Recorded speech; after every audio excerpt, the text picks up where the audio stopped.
कहानी का शीर्षक है नजरिया। ननद की शादी में मेहमानों से भरे घर में भी हर किसी की जुबान पर बस आयुषी भाभी का नाम गूंज रहा था। कभी ननद की आवाज़ आती, आयुषी भाभी मेरा हेयर स्टाइल ठीक कर दीजिए, तो कभी सास पुकारती, बहू मेरी साड़ी फॉल के लिए भेजनी है। भंडार घर से हलवाई कहता, बहू रानी हलवे का सामान दे दीजिए। कभी देवर कहता, भाभी 10,000 रुपये चाहिए। यहाँ तक कि ससुर जी भी कुछ मांग बैठते और पतिदेव बीच बीच में, यार आयुषी एक कप बढ़िया चाय मिल जाती। पर मजाल थी कि आयुषी के माथे पर शिकन भी आती।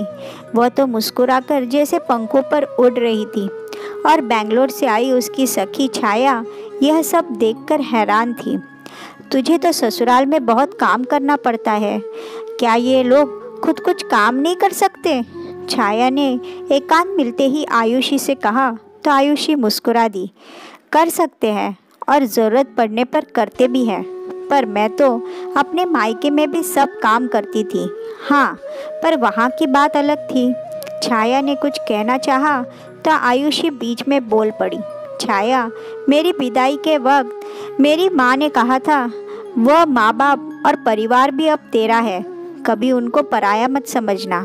बस मैंने माँ की वह बात गांठ बांध ली, फिर किसी की कोई बात बुरी नहीं लगी।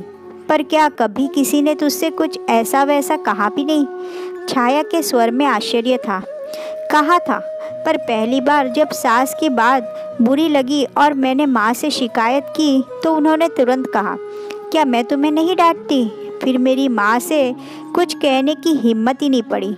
और सही बात तो यह है कि फिर मेरा भी नज़रिया बदल गया और आज हालात यह है, आयुषी इधर आ बेटा, तेरे बिना तो काम ही नहीं चलता। तभी सास की आवाज़ आई और आयुषी अपनी बात अधूरी छोड़ छाया की ओर देख मुस्कुरा दी। छाया को उसका जवाब मिल गया था।